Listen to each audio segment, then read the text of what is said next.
contradicted. Something nagged, yet she couldn't quite figure out what. Like a faint recurring ache somewhere in your body, or like the memory of that man on the street behind you as you neared your apartment. Was he the same one who'd been glancing at you on the subway? Or that dark dot moving slowly toward your bed just before you fell asleep? Could it be a black widow spider? But then her visitor, sitting on her living room couch, glanced at her and smiled, and Alice Sanderson forgot the concern. Arthur, the man sitting there, had a good mind. Oh, and a nice body, that was for sure. But he had a great smile, and that counted for a lot more. She relaxed and asked, "How about some wine?" walking into her small kitchen. "Oh, sure," he said, "whatever you've got." She opened the bottle. Recently, in April, Alice had found herself in a crowd of about 40 people at a wine tasting, listening to a sommelier lecture about the wines of Europe, when she'd heard a man's voice ask about a particular type of Spanish red wine. She barked a quiet laugh to herself. She happened to own a case of that very wine. It was made by a little-known vineyard.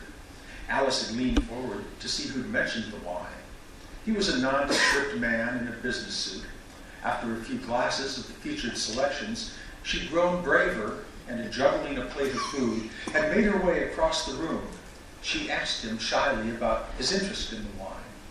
He explained, also shyly, about a trip he'd taken to Spain a few years ago with an ex-girlfriend. He went on to say how he'd come to enjoy the wine, and they'd sat down at a table and talked for some time. Arthur, it seemed, liked the same food she did, the same sports. They both jogged and spent an hour each morning in overpriced health clubs. They then began to play that popular urban dating game, What We Have in Common. They rated restaurants, compared television episodes, and complained about their psychiatrists. A date ensued, and then another. Art proved to be funny and courteous. Would anything come of this?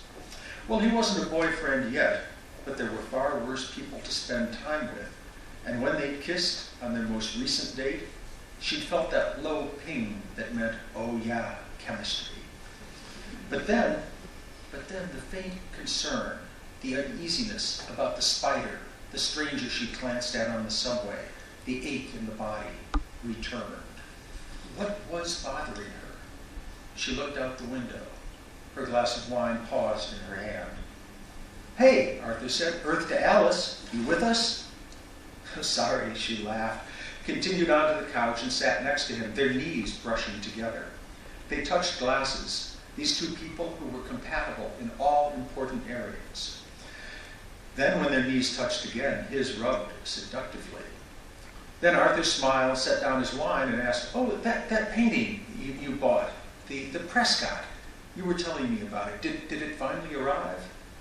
Her eyes shone as she nodded. "Oh, yes, I own a Harvey Prescott." Alice was not a wealthy woman by Manhattan standards, but she'd invested well and indulged her true passion for art. She followed the career of Prescott, a painter from Oregon who specialized in photorealistic works of families. Virtually none were on the market within her price range, but she was on the mailing lists of the galleries that occasionally sold his work. Well, just last month, she'd learned from a gallery out west that a small early canvas might be available for $150,000. Sure enough, the owner decided to sell, and she dipped into her retirement account to come up with the cash.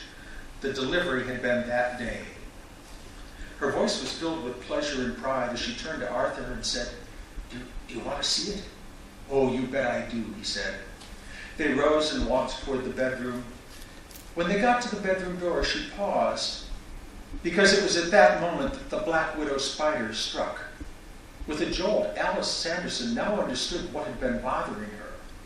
Yesterday, when she and Arthur had been speaking, he'd asked, when would the Prescott be arriving? She distinctly remembered she told him that she was getting a painting, but had never mentioned the artist's name. Slowing now at the bedroom door, stopping, her hands began sweating. She thought, if he'd learned about the painting with without her telling him, then maybe he'd also found out about the other facts in her life. What if all of the many things they seemed to have in common were lies? What if he'd known about her love of the Spanish wine ahead of time? What if he'd just been at the tasting to get close to her? What if he knew she was going to be there? All the restaurants they knew, the travel they enjoyed, the TV shows, all lies? My God, here she was leading a man she'd known for only a few weeks into her bedroom, all her defenses down, breathing harder now, panicking. But then he whispered, "Oh, the painting, oh, look at it, it's so beautiful." And hearing his calm, pleasant, and enthusiastic voice, Alice laughed to herself. "Are you crazy, girl?" She must have mentioned Prescott's name to Arthur at some point. She tucked the uneasiness away. "Calm down, you've been living alone far too long. Remember his smiles, his joking. He thinks the way you think. Relax." A faint smile. Alice kept her eyes on the 2-by-2-foot canvas, the muted colors. "Incredible," Arthur said again. She frowned and gazed at it and said critically, "The composition is wonderful, but it's the character's expressions that he captures so perfectly, don't you think?" Alice turned to him, and her smile vanished. What's that, Arthur? What are you doing?" He'd put on gloves and was reaching into his pocket. And then she looked up. She looked into his eyes, and she saw that they'd hardened into dark pinpricks beneath furrowed brows, and his was a face that she hardly recognized at all.